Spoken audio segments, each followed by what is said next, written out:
My brother sold me Grandpa's trash for $100 and wrote, "No returns is a joke. Biggest mistake of his life." I was 12 years old when my grandfather taught me how to see. Not just look, see. We were standing in his darkroom, this tiny converted bathroom in the basement of his house outside Philadelphia. The air was thick with the smell of chemicals, that sharp acidic bite of developer mixed with the sweet metallic tang of fixer. Red light bathed everything in this eerie glow, like being inside a beating heart. Grandpa Arthur had his sleeves rolled up, his forearms thick and scarred, hands that looked like they'd been through a war. Because they had. He was showing me how to develop film. Real film, not the digital garbage everyone was switching to even back then. He held a strip of negatives up to the light, squinting through these thick glasses he always wore, and I remember thinking his hands looked ancient, veined, spotted, but steady, rock steady.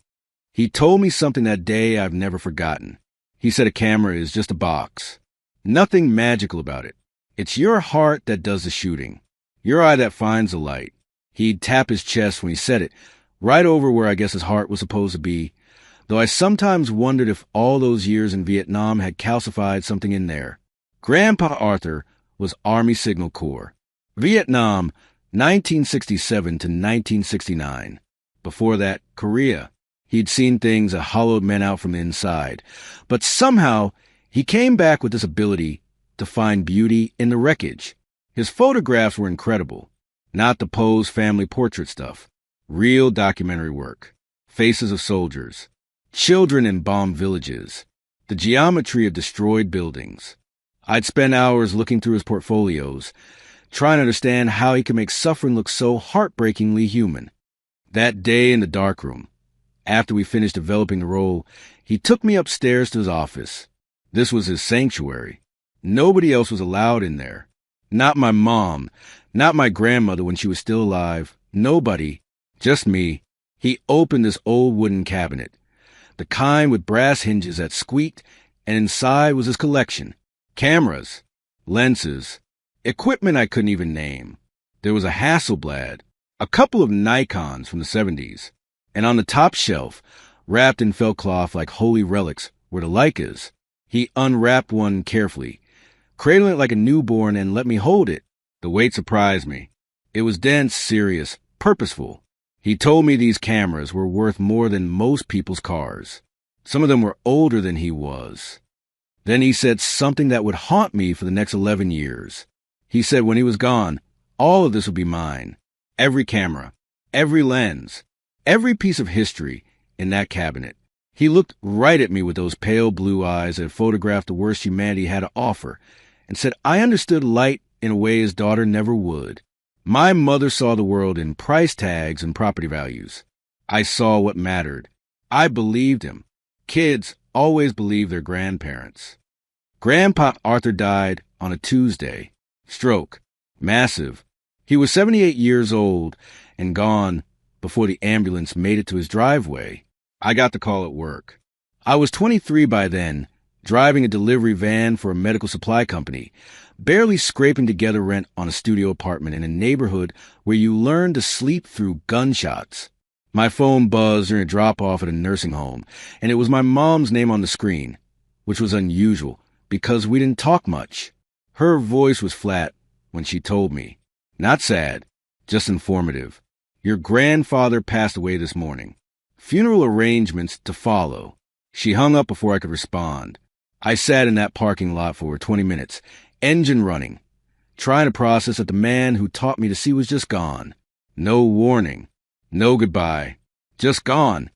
The funeral was small. Grandpa Arthur wasn't a social man. A few other veterans showed up, old guys with worn faces and VFW hats. They stood stiff and silent during the service, and I wondered what memories were playing behind their eyes. I tried to give a eulogy, but my throat closed up after 2 sentences. I couldn't do it. My mother looked annoyed. My stepfather checked his phone. My brother Kyle didn't even pretend to care. He spent the whole service texting. After the burial, my mother informed me she'd be handling the estate. Grandpa Arthur never updated his will after my grandmother died. Under intestacy laws in Pennsylvania, Everything automatically went to his next of kin, his only child, my mother, Linda. I asked about his promise, about the cameras, about what he told me when I was 12 years old. She gave me this look. Not mean, just practical. Cold practicality. She said there was nothing in writing. She said maintaining her house cost money. Property taxes weren't cheap. My brother's BMW lease wasn't going to pay itself. Did I want them to lose their home? Everything had to be sold. All of it. I should have fought harder. I should have screamed. But I was 23 and broke and exhausted, and she was my mother, and some part of me still wanted her approval, even though I knew I'd never get it. The estate liquidator showed up 3 days later. This guy wasn't some Sotheby's expert with white gloves and an Oxford education. He was a bulk liquidator, the kind who handles estate sales for people who just want everything gone fast.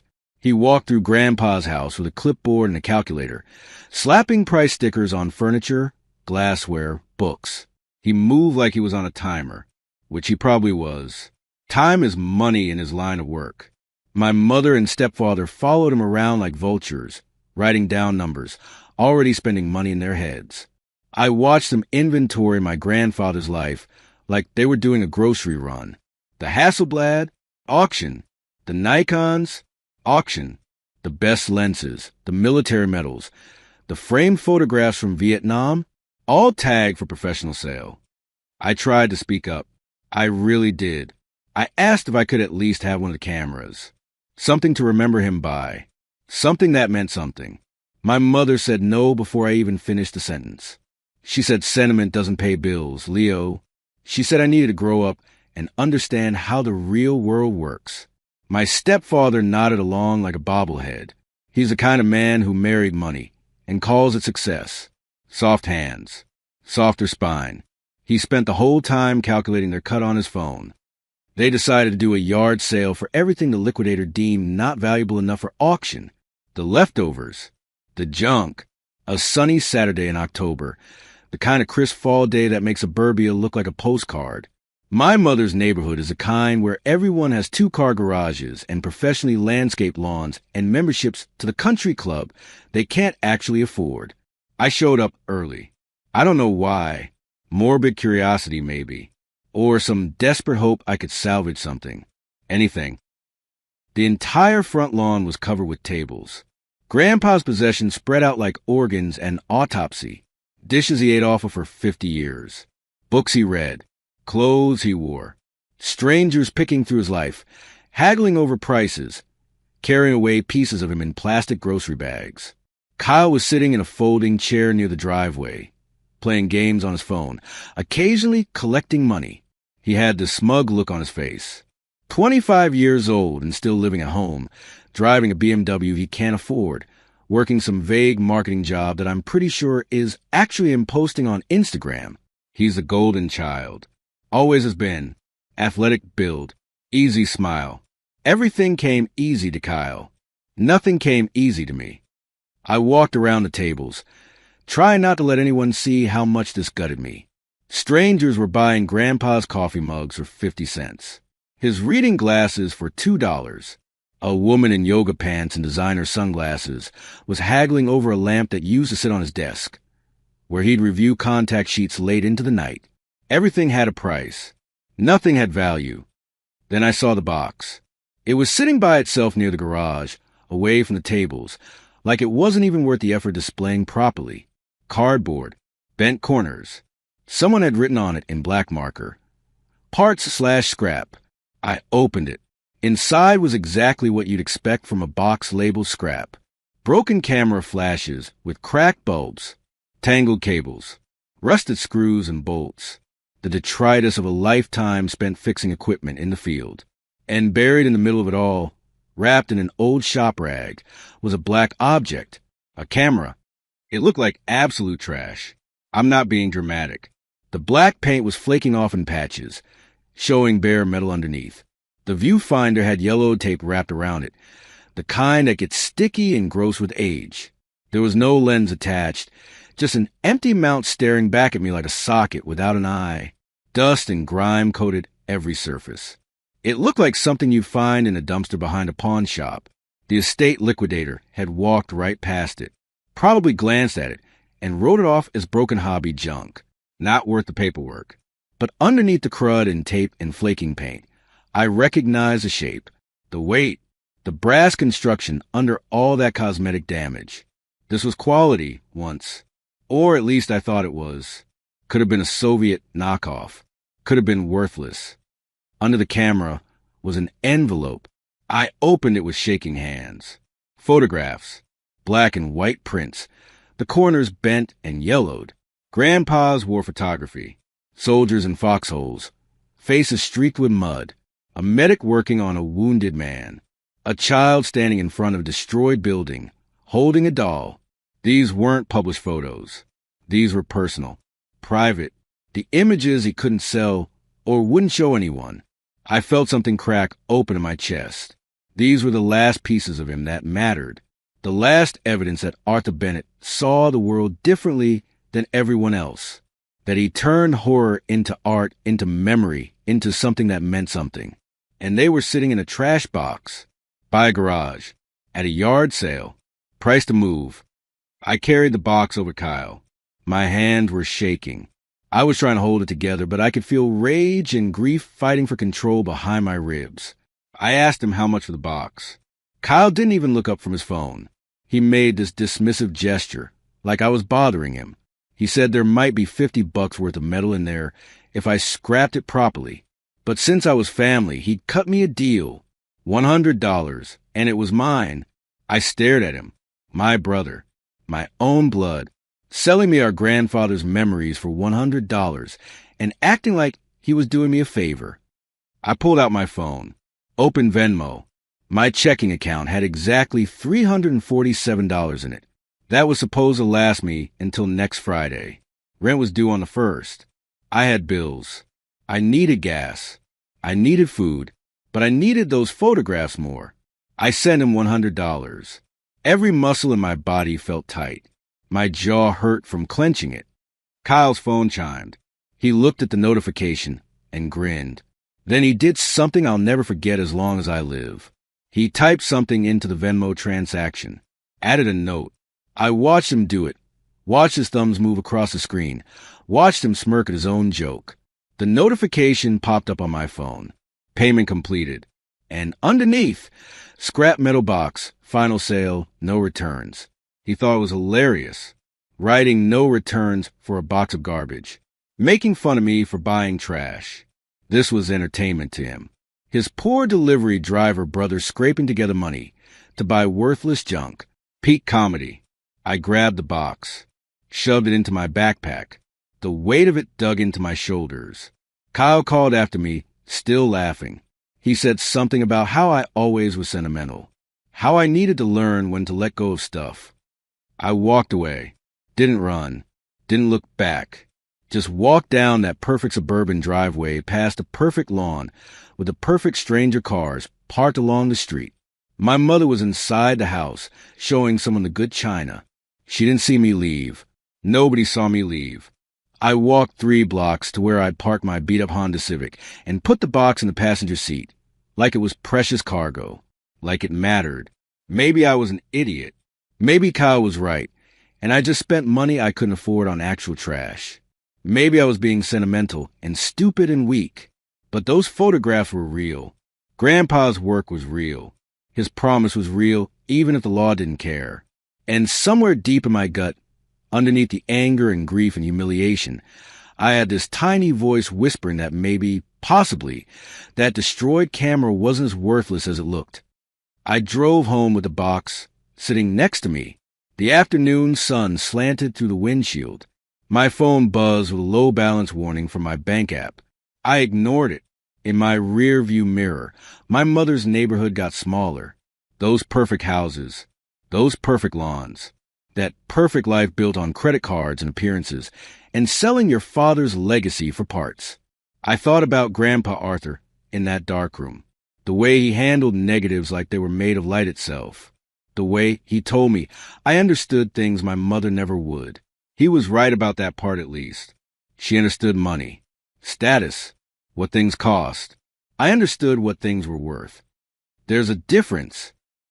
The box sat on my passenger seat the entire drive home, like a silent passenger judging my life choices. 20 minutes through Philadelphia traffic, past the nice neighborhoods with their pristine lawns, through the transitional areas where the houses got smaller and the bars on windows got thicker. Finally to my neighborhood, where you learn not to leave anything visible in your car, and the sound of police sirens was basically white noise. I carried the box up 3 flights of stairs to my studio apartment. The building smelled like curry and cigarettes and something else I'd never quite identified but had learned to ignore. My door stuck like it always did. I had to hip check it to get it open. Home sweet home. 400 square feet of my life. A mattress on the floor, because I'd never gotten around to buying a bed frame. A desk I'd found on the curb. My clothes in plastic bins because the closet door was broken. And on every available wall surface, my own photographs. Prints I'd made over the years. Street photography mostly. Faces. Architecture. Light and shadow. Nothing great. Nothing anyone would pay money for. But they were mine. My Canon DSLR sat on the desk, a mid-range model I bought used 5 years ago. It was functional. Professional enough for the occasional freelance gig that helped supplement the delivery driving. But standing next to Grandpa's equipment, it always felt like a toy. I set the cardboard box on the shelf above my desk. Right there between my collection of vintage photography books and a dying succulent plant my ex-girlfriend had left behind. The books were from library sales, dollar bins, anywhere I could find them cheap.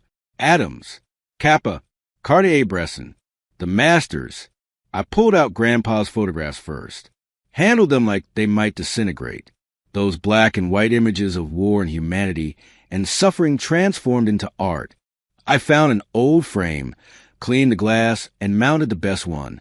A soldier's face, young, maybe 19, covered in mud, eyes staring at something beyond the camera, beyond the photographer, beyond everything. That went on the wall, right above my desk where I could see it every day. The camera, though, that ugly, broken, disgusting camera. I pulled it out and set it on the desk next to my Canon. The contrast was almost offensive. My camera was sleek, modern, plastic and rubber and clean lines.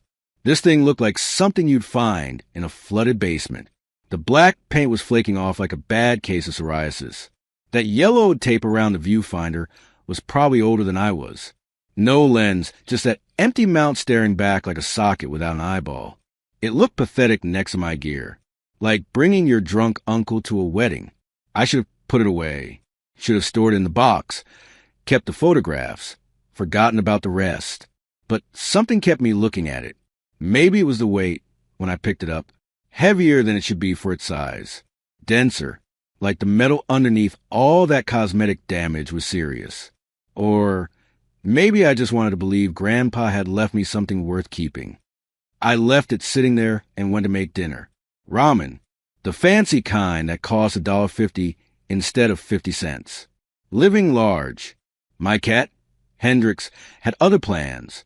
Hendrix is this orange tabby I found in an alley 2 years ago, half-starved and missing part of his ear. I'd taken him to the vet, spent money I didn't have, and now he repaid me by knocking things off surfaces and judging my life choices. We had an understanding. I fed him. He tolerated my existence. I was in the kitchen area, which was really just a corner of the room with a hot plate and a mini fridge, when I heard the crash, that specific sound of something hitting hardwood, not the light plastic sound of modern electronics. Something heavy, something metal, something expensive possibly breaking into pieces. I spun around just in time to see Hendrix sitting on my desk, tail swishing, staring down at the floor where the camera had landed. He looked at me with that cat expression that somehow manages to convey both complete innocence and total premeditation. My heart was in my throat as I picked it up. The back had popped open on impact. That's how old and loose the mechanisms were. I was terrified I'd see cracked brass or broken pieces, that I just watched the last tangible piece of my grandfather shatter on my apartment floor because of a cat with no concept of sentimental value. But it looked okay. The same amount of beat up it had been before. The back panel had just come loose, that was all. I held it under my desk lamp to examine it closer.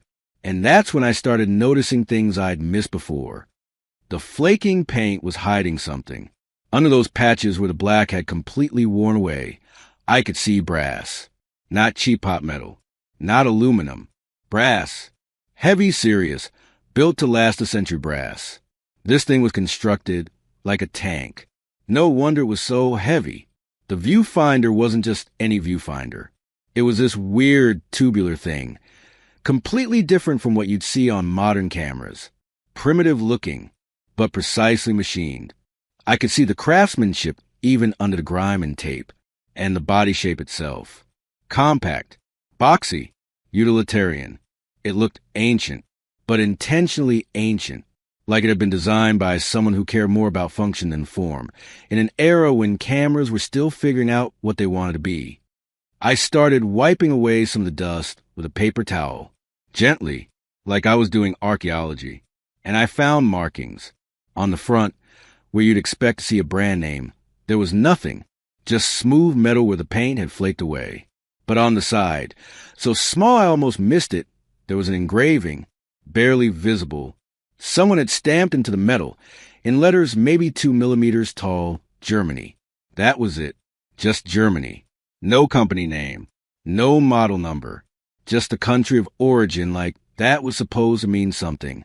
And on the back panel, near the hinge, another marking. This one I could barely make out even with the lamp directly on it. Number 125, a serial number. My first thought was Soviet copy. I'd seen those before in photography forums. The USSR had basically stolen the Leica design in the 30s and 40s and cranked out thousands of knockoff cameras. Fed, Zorky. They copied everything, right down to the shape, and sold them for a fraction of cost. They were collector's items now, but cheap collector's items. The kind that sell for $50 at flea markets. Maybe $200 if they're in pristine condition with original packaging. That made sense. Grandpa had been in occupied Germany after the war. Probably picked this up at some bombed-out market in Berlin for a couple of cigarettes and a Hershey bar. Brought it home thinking it might be useful. Realized it was junk. Threw it in a box. Mystery solved. I had a broken Soviet knockoff camera, worth maybe the price of a decent lunch. I was about to put it back on the shelf when something nagged at me. Soviet copies usually had markings. Fed was stamped right on the front. Zorky, too. They were proud of their cameras, even if they'd stolen the design. And the ones I'd seen photos of online, they didn't look quite like this. The proportions were slightly off. The viewfinder was different. The texture of the metal wasn't the same. So I did what any person in the 21st century does when they need answers. I Googled it. Started broad. Vintage black camera Germany. Got about 1 million results. None of them helpful. Old Kodaks. Ancient box cameras. Nothing that looked like this. I tried tubular viewfinder vintage camera. Better. Started getting results about rangefinders. About pre-war German cameras. About the evolution of portable photography in the 1920s and 30s. I fell down a rabbit hole. One forum post led to another. Rangefinderforum.com became my entire evening. These people were obsessive. They could identify cameras by a single screw placement. They knew the history of every manufacturer that had ever existed. They spoke in technical terms I barely understood, but tried to follow. Bayonet mounts, focal plane shutters, coupled rangefinders. And then I found a post from maybe 6 years ago. Someone asking about an old camera they'd inherited. No branding on the front. Minimalist engraving. Some of the responses were typical forum snark. But one person wrote something that made my stomach drop. They said if there's no manufacturer name on the front, check the serial number. Pre-1925 prototypes had minimalist engraving because they were made before marketing departments existed, before mass production, when cameras were still being hand-assembled by craftsmen who cared more about function than logos. Pre-1925. I looked at the camera sitting on my desk, at that tiny engraving, number 125. My hands were shaking a little as I typed a new search. Like a serial number 125. The results loaded. I clicked on the first link. It was an archive database of Leica serial numbers, maintained by some German photography museum. A comprehensive list of every Leica ever made, organized by production year and model. I scrolled down, past the modern models, past the M series from the 50s and 60s, further back, to the very beginning, to a section labeled Leica Zero Series. No Serie in German. Zero Series. The description made my vision tunnel. The Leica Zero Series were prototype cameras manufactured in 1923, before the company officially launched the Leica I in 1925. These were test units, experimental models. Ernst Laetz had his team build approximately 25 cameras to field test the concept of a portable 35mm camera. They were numbered from roughly 100 to 130. They were sent to photographers, journalists, anyone who might provide feedback on the design. Most were returned. Some were destroyed. A few disappeared into private collections. And they were considered the holy grail of camera collecting. I had to stand up, had to walk to the window, had to remind myself to breathe.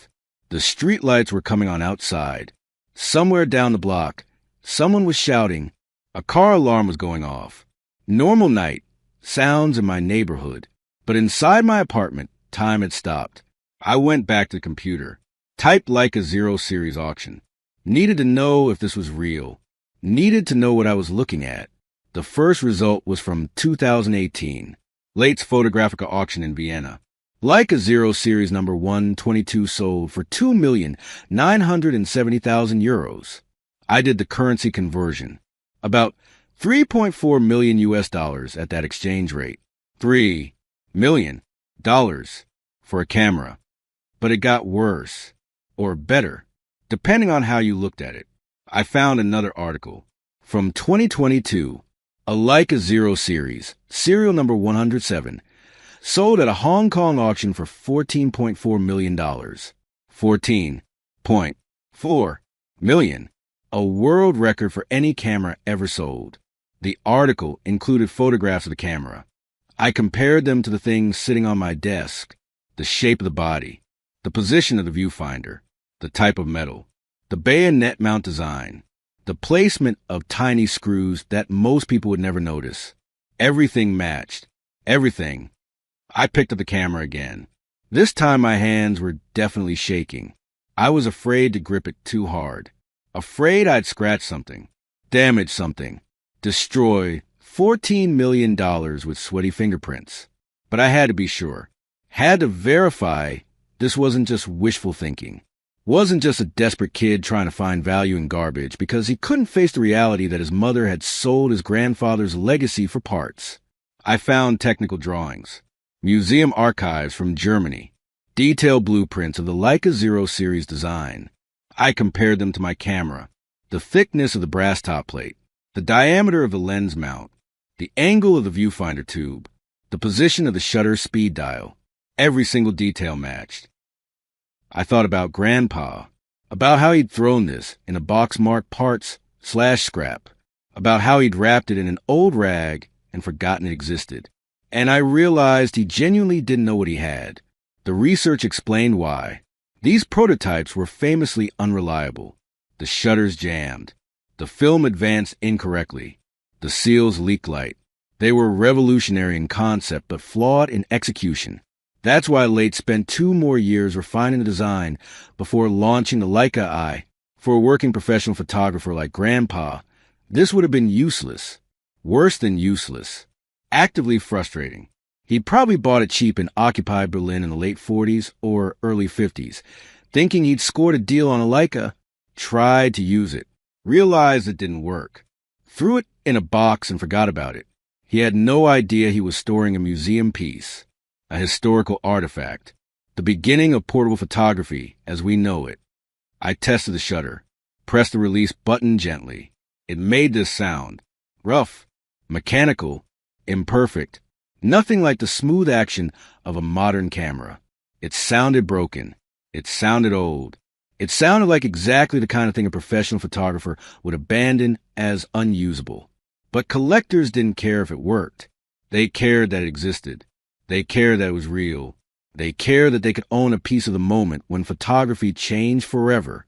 And I owned serial number 125.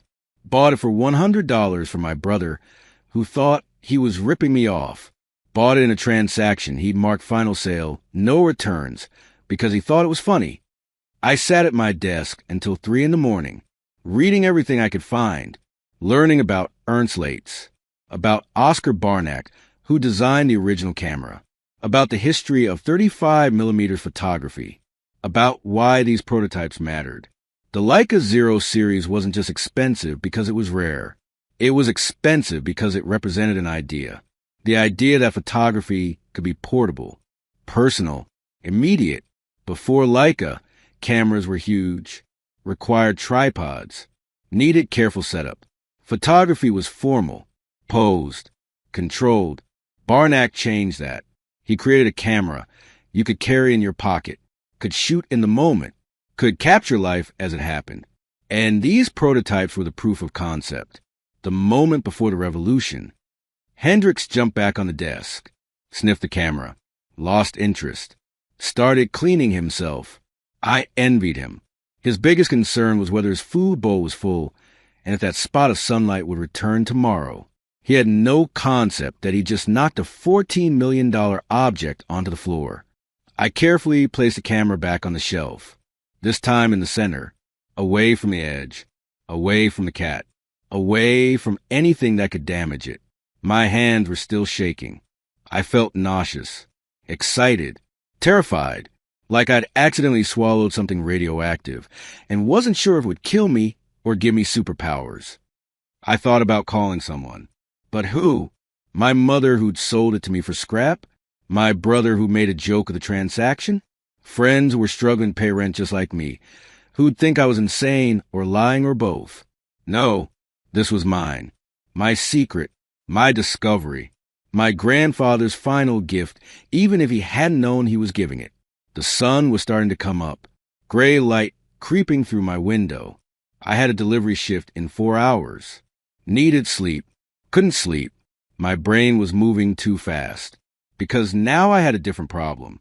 What the hell do you do when you discover you're holding $14 million in a 400 square foot studio apartment in a neighborhood where people got mugged for their phones?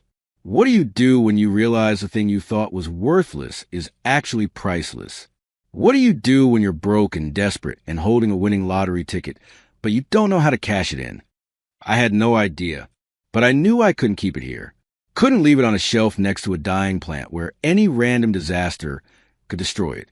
Couldn't risk Hendricks deciding it would make a good toy at 3 in the morning. Couldn't trust that my apartment wouldn't get broken into or that the building wouldn't catch fire or that I wouldn't somehow lose the most valuable thing I'd ever touched. I needed help. Professional help. Expert help. I needed to figure out how a delivery driver with $347 in his bank account was supposed to handle owning a piece of history. The camera sat on the shelf, silent and small and deceptively ordinary looking. Just an old piece of metal and glass. Just a broken prototype someone threw away 90 years ago. Just the answer to every problem I'd ever had. If I didn't screw this up. The next morning I was still sitting at my desk, half convinced I'd hallucinated the entire night. But the camera was still there. Still real. Still worth more money than I could properly conceptualize. I tried to sleep, but my brain wouldn't shut down. Every time I closed my eyes, I saw auction numbers climbing. Every time I started to drift off, panic would jolt me awake with thoughts of fires or break-ins or some cosmic joke that would take this away from me. At 7 I made a decision. I couldn't do this alone. Couldn't keep a $14 million secret in a studio apartment where the deadbolt barely worked. I needed professional help. Real help. The kind of help that deals with objects like this. I found the website for Late's Photographica auction in Vienna. They were the ones who'd sold that other Zero Series camera for millions. If anyone could verify what I had, it was them. Writing that email was harder than anything I'd done in my life. How do you explain to strangers that you think you're holding a fortune? How do you not sound insane or like you're wasting their time? I must have written and deleted 20 versions before I finally hit send. The subject line was simple. possible Leica Zero series authentication request. In the body, I kept it factual. Found camera in family estate. Serial number 125. No lens. Shows age and wear. Matches historical descriptions of Zero series prototypes. Attached several high-resolution photos I'd taken with my Canon, using every photography skill Grandpa had taught me. Macro shots of the serial number, the Germany engraving, the viewfinder mechanism, the brass construction under the flaking paint. Then I waited. Checked my email every 5 minutes like a teenager waiting for a text back from their crush. The response came 4 hours later. Professional. Cautious. They received authentication requests frequently, and most turned out to be copies or wishful thinking. But the serial number was interesting. The details in my photographs were promising. Could I send additional images? Specifically of the bayonet mount mechanism and the shutter curtain? I spent the rest of the day photographing that camera from every conceivable angle, used every lighting technique I knew, made sure every detail was visible and sharp. My hand shook the entire time, terrified I'd drop it or damage it or somehow decrease its value with my fingerprints. Sent a new batch of photos. Waited again. The second response came the next day. Different tone. Excited. Urgent. They needed to send someone to examine the camera in person. Would I be available for an expert to visit? They could arrange travel within 72 hours. I looked around my apartment, at the stained carpet and the mattress on the floor, and the general aesthetic of barely making rent. Then I looked at the camera, at $14 million, sitting on a shelf next to a dying succulent. I told them yes. Dr. Werner Schmidt arrived on a Thursday afternoon. I'd taken the day off work, told my supervisor I had a family emergency, which wasn't exactly a lie. This was definitely an emergency, and it definitely involved family, just not in a way anyone would expect. The man who knocked on my door looked exactly like what you'd imagine a European camera historian would look like. 70-something, silver hair perfectly combed, wire-rimmed glasses, accent so thick it sounded like a movie character. He wore a 3-piece suit to my disaster of a neighborhood.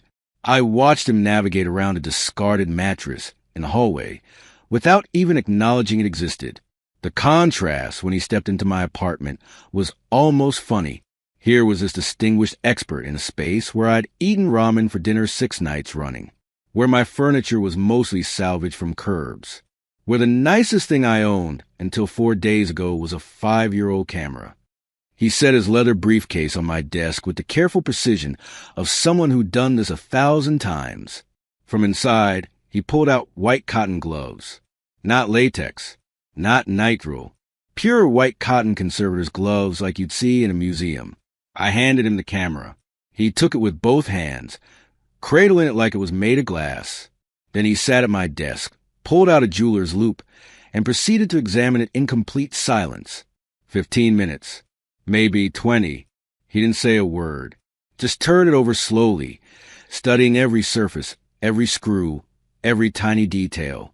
The only sound was traffic on the street below and Hendricks licking himself on the bed. I stood there sweating, convinced with every passing second that he was about to tell me it was a fake. A good fake maybe, but still worthless. That I'd built this entire fantasy in my head based on wishful thinking and desperation. Finally, he set the camera down gently on my desk, removed his gloves, looked at me over those wire-rimmed glasses. He said, with an accent that turned every word into 3 syllables, that this was a real thing. Original Leica Zero series, serial number 125. The camera had been presumed lost during the bombing of Dresden in 1945, destroyed along with thousands of other artifacts. But here it was, survived. Possibly because someone had taken it far away from Germany long before the bombs fell. He asked me where I got it. I told him the whole story. The yard sale, my grandfather, the $100, the Venmo transaction with my brother's joke about no returns. Dr. Schmidt actually smiled at that part. He said sometimes history has a sense of humor. We signed contracts that afternoon. Right there at my desk where I'd been eating cup noodles the night before. The auction house would handle everything. Transportation, insurance, marketing. Authentication documentation. They estimated the camera would bring between 12 and 18 million at auction, possibly more if the right bidders showed up. Their commission was 15%. Still left me with enough money to never worry about rent again, or food, or anything really. I asked when they could take it. How soon could we move this forward before something went wrong? Before I woke up from this dream, Dr. Schmidt made some calls. Arrangements were made. The camera would need to be transported securely. They'd send a team. 2 days later, a plain white van pulled up outside my building. No markings. No indication of what was inside. 2 men in body armor got out. Bring security. They looked like they were preparing to transport nuclear codes, not a 90-year-old camera. They came upstairs with a specialized case. Climate-controlled. Foam interior cut to exact specifications. Sensors that would monitor temperature and humidity during transport. This thing had better security features than my apartment. Mrs. Rodriguez from across the hall opened her door just as they were leaving. She saw the body armor and the serious faces, and her eyes went wide. She asked me in Spanish-accented English if everything was okay, if I was in some kind of trouble, because that sure looked like the FBI to her. I told her I was just selling some old stuff. Nothing to worry about. She didn't look convinced, but she nodded and went back inside. I could practically hear her on the phone with her daughter before her door even closed. The camera left my possession in that case. I watched them carry it down 3 flights of stairs like it was a newborn baby. Watched them secure in the van. Watched them drive away with every cent of financial security I'd ever dreamed of. Then I went back inside and sat on my mattress and tried to process what had just happened. It didn't feel real. None of it felt real. The auction house posted about it 3 days later. A teaser on their Instagram account. Professionally photographed image of the camera on a white background. Someone's gloved hands holding it carefully. The caption talked about a lost treasure emerging from a private American collection. A piece of photographic history, presumed destroyed in World War II. Full details coming soon. I saw the post while scrolling on my phone during a lunch break. My heart rate doubled. This was it. This was real. This was happening. I didn't expect anyone I knew to see it. The post was on a specialized auction house account. Photography collectors, museum curators, people who spent their days thinking about camera history, not delivery drivers and their suburban families who thought cameras were just the things built into iPhones. But I underestimated social media algorithms. Kyle saw it. Of course Kyle saw it. Some photography account he followed must have shared it. Or maybe Instagram's algorithm served it to him because he'd been at that yard sale, because his phone's location data knew he'd been there, because the digital universe is creepy like that. He sent me a screenshot, 3 texts in rapid succession. The first was just question marks. The second was the Instagram post. The third said we needed to talk immediately.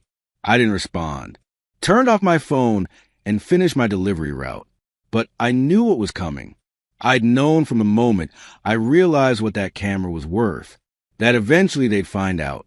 Eventually there would be consequences. I just didn't expect it to happen so fast. The lawsuit papers arrived 6 days after the Instagram post, hand-delivered by a process server who found me loading packages into my van. Professional summons, legal jargon, Commonwealth of Pennsylvania. My mother and brother as plaintiffs, me as defendant. They were suing to void the sale, claiming mutual mistake of fact, arguing that neither party knew the true value at the time of transaction, and therefore the sale was invalid. They also threw in fraudulent concealment, suggested I'd known what the camera was worth all along, and deliberately deceived them. Reading those papers felt like getting punched in the stomach. They were accusing me of being a con artist, of manipulating grieving family members, of stealing what rightfully belonged to all of us. Never mind that they'd been the ones selling Grandpa's stuff like it was garage sale trash. Never mind that they'd set the price. Never mind that they'd made a joke out of the whole transaction. The worst part was the temporary restraining order. The court had frozen everything. The camera couldn't leave the country. The auction was blocked. It was sitting in a Brink security vault in Philadelphia, legally impounded, until this got resolved.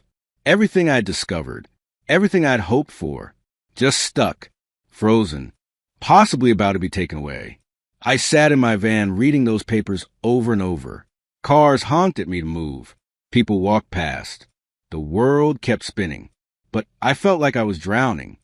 I couldn't afford a lawyer. Real lawyers cost money I didn't have. The kind of money you need when you're fighting people who live in houses with country club memberships and BMWs on lease. The kind of money I wouldn't have until I won this case, which I couldn't win without money for a lawyer. The catch-22 was almost funny. Almost. I called legal aid. Got transferred 4 times. Finally reached someone who listened to my story and gave me a name. Marcus Jones. Young attorney taking cases on contingency, meaning he only got paid if we won, meaning he'd work for free if he thought the case was strong enough. Marcus's office was in a strip mall between a nail salon and a tax preparation place. Not exactly prestigious. But when I walked in and saw him behind that desk, saw the way he looked at the papers I brought, the way his eyes lit up when he read that Venmo transaction description, I knew I'd found the right person. He was maybe 30. Black guy with close-cropped hair and a suit that had seen better days but was clean and pressed. He read through everything methodically, didn't say much, just nodded occasionally and made notes. Then he looked up at me and asked me one question. Had I known what the camera was worth when I bought it? I told him the truth. No, I thought it was junk, broken equipment. I'd bought it for the photographs inside, for the memories of Grandpa. I didn't discover what it was until days later when my cat knocked it off a shelf, and I started researching the serial number. Marcus leaned back in his chair, started smiling. He said this was the easiest case he'd seen in months. He explained how it worked. He'd take 35% of whatever we won. If we lost, I paid him nothing. But we weren't going to lose, because my brother had made a critical mistake when he thought he was being clever, when he'd written that joke in the Venmo transaction. Final sale, no returns. Those words were legally binding. They constituted a waiver of claims, a statement that the seller had no intention of accepting returns or challenging the sale regardless of circumstances. Combined with the description of the item as scrap metal, it proved they'd made their own valuation. They'd decided it was worthless. They'd sold it as worthless. What I did with it afterward was none of their business. Marcus said their lawyer would argue mutual mistake, would claim this was an extraordinary circumstance, would probably bring up fairness and family obligations and emotional appeals. But contract law didn't care about feelings. It cared about agreements. And we had the agreement in writing, time-stamped, documented, with my brother's own words sealing the deal. He asked me one more thing. Could I live with it? If we won, if I kept all the money and they got nothing, if I permanently severed ties with my mother and brother over this, because that's what would happen, win or lose, the family would never be the same. I looked at Marcus, thought about my mother watching that estate liquidator walk through Grandpa's house, thought about Kyle laughing while he typed that Venmo note, thought about them selling memories for money while I'd been trying to save them. I told him I could live with it just fine. The hearing was set for 3 weeks later. Civil court in Philadelphia. Judge Patricia Morrison presiding. A woman in her 60s with a reputation for no-nonsense rulings and zero patience for time wasting. My mother's lawyer was exactly what you'd expect.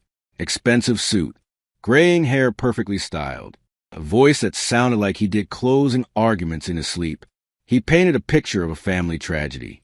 A grandson who'd taken advantage of grief, who'd deceived his own mother and brother for personal gain. He made me sound like a monster. Then Marcus stood up. He didn't have the expensive suit or the practiced voice, but he had something better. He had the truth, and he had receipts. He called me to testify. I stood up there in the cheap button-down shirt I'd bought at Target the night before and told my story. Told them about Grandpa, about the darkroom, about the promise, about watching them sell his life piece by piece like it meant nothing. Told them I'd gone to that yard sale to say what I could, that I'd asked for the box of photographs, that Kyle had demanded money for it, that I'd paid every cent I had left. Then Marcus pulled out his phone, connected it to the courtroom display, brought up the Venmo transaction on the big screen for everyone to see. The timestamp, the amount, $100. And underneath, in Kyle's own words, scrap metal box, final sale, no returns. Judge Morrison leaned forward, asked the bailiff to zoom in on that text. She read it out loud, slowly, each word hanging in the air like an accusation. Scrap, metal, box, final, sale, no, returns. She looked at Kyle over her glasses, asked him if he'd written that, if those were his words, his intent. Kyle's face went red. He started stammering, saying it was a joke, that he hadn't meant it literally, that he'd been making fun of the situation, that obviously he would have acted differently if he'd known what was actually in the box. The judge's expression didn't change. She asked him if he understood what the word final meant, what no returns meant, whether he'd meant those words at the time, or whether he was the kind of person who didn't mean what they wrote in legally binding financial transactions. Kyle didn't have a good answer for that. Their lawyer tried to recover, argued that this was an extraordinary circumstance, that the disparity in value was so extreme that basic fairness demanded reconsideration, that contract law had provisions for when both parties made fundamental mistakes about the nature of what was being exchanged. Marcus countered beautifully, pointed out that only one party had made a mistake. The seller had valued the item, had set the price, had described it explicitly as scrap metal. The buyer had accepted those terms, had paid the asking price, had taken possession of the property. What the buyer did afterward with their legally purchased property was irrelevant. They could have thrown it in a dumpster, could have used it as a doorstop, could have spent years researching it and discovering its value. None of that changed the original transaction. He cited case law, Pennsylvania contract precedents, the principle of caveat venditor. Let the seller beware. When you sell something, you bear the risk of having undervalued it. Judge Morrison nodded along, made notes, asked a few clarifying questions. Then she made her ruling. Right there, no recess to deliberate, no taking it under advisement. She said the evidence was clear. The seller had described the item as scrap metal, had set a price accordingly, had included explicit language about the finality of the sale, had accepted payment on those terms. The buyer had done nothing fraudulent, had concealed nothing, had simply purchased what was offered at the price that was asked. The fact that the item turned out to be valuable was the seller's mistake, and in contract law, that mistake was binding. The doctrine of caveat venditor applied. Let the seller beware. They should have been more careful about what they were selling. Motion denied. Restraining order lifted. The camera would be released to the defendant immediately. The sound of her gavel hitting the bench was the most beautiful sound I'd ever heard. One sharp crack. Final. No appeal. Done. Kyle looked like he'd been slapped. My mother was crying. Real tears this time. Not the manipulative kind from her phone calls. Actual tears of someone realizing they'd just lost millions of dollars to their own arrogance and carelessness. I didn't feel triumphant. Didn't feel vengeful. Just felt tired. Like I'd been carrying something heavy and finally got to set it down. Marcus shook my hand. Told me the auction could proceed. The camera would sell. I'd get my money. He'd get his cut. Justice had been served. Outside the courtroom, on the steps of the municipal building, my mother caught up with me. She grabbed my arm. Her makeup was running. She looked older than I'd ever seen her look. She said my name, said she was my mother, said she'd made a mistake, that we were family, that we could start over, fix this, that she knew I was a good person, that Grandpa had loved me, that surely I wouldn't let this destroy our relationship over money. I looked at her, this woman who'd given birth to me, who'd raised me, who'd taught me that everything had a price and nothing had value.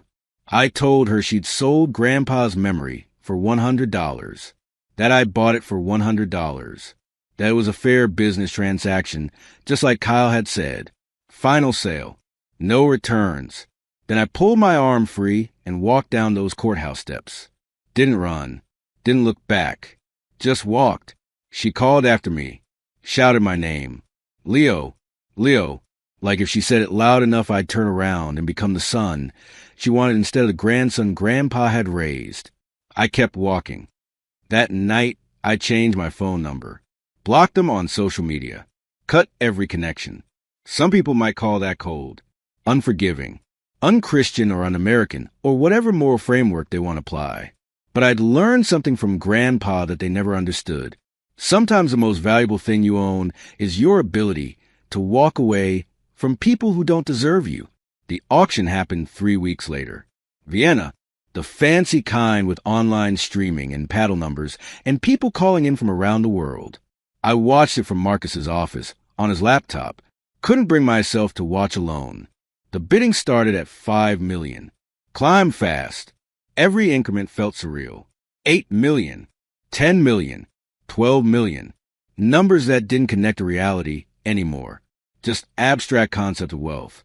Final hammer price was 14 million, $400,000. After the auction house took their commission, after Marcus took his contingency fee, after taxes were projected and set aside, I walked away with just over $8 million clear. $8 million. I kept working for 2 weeks after the money hit my account, drove my delivery route, dropped off medical supplies, acted like nothing had changed. I think I needed to prove to myself it was real, that I could stop any time I wanted, that this wasn't a dream I'd wake up from. Then I gave notice, paid off my student loans, which weren't much but had been hanging over me since I dropped out of community college, paid off medical debt from when I'd broken my arm and didn't have insurance. All those little financial anchors that had been slowly drowning me. Didn't buy a house, didn't buy a car, didn't do anything stupid. Just sat with it for a while and thought about what Grandpa would have wanted.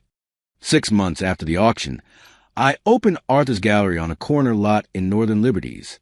Not the fancy part of Philadelphia, not the tourist area, but a neighborhood that was real, where artists actually lived, where people cared about things beyond price tags.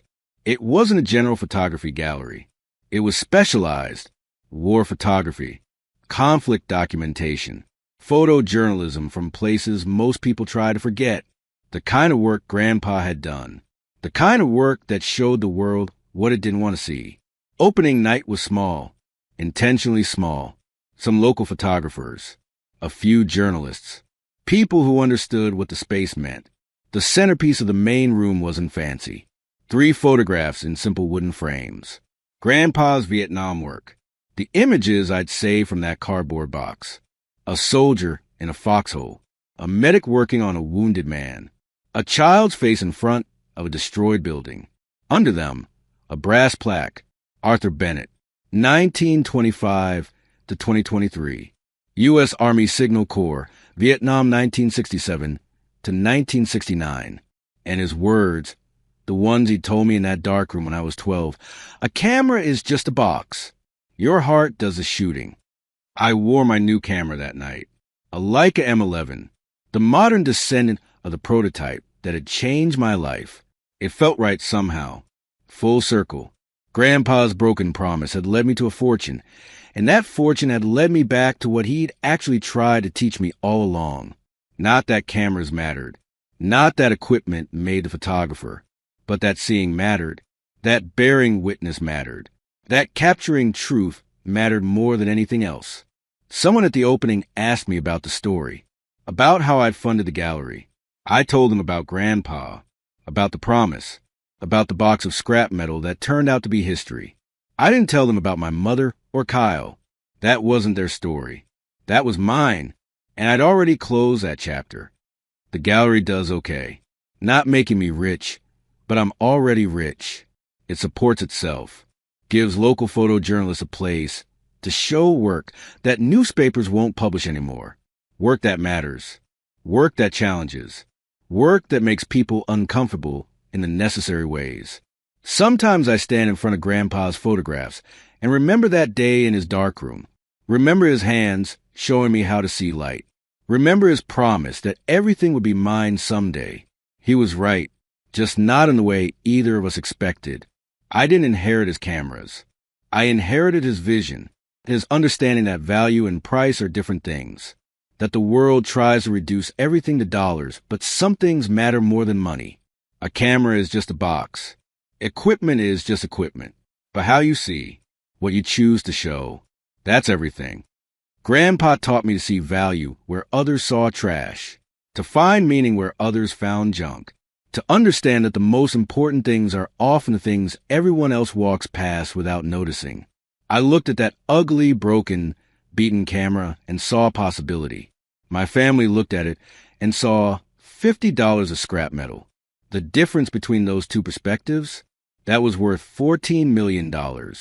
But more than that, it was worth knowing that I'd honor what he tried to teach me, that I'd learned the lesson, that I'd become the person he'd hoped I'd be. The gallery is quiet tonight. Soft lights on the photographs. Shadows in the corners. Outside, the city keeps moving. People rushing to somewhere. Chasing something. Try and find value in a world that confuses price with worth. But in here, in this space built with a fortune found in a box of trash, the distinction is clear. I learned to see. Everything else followed from that. Fade to black.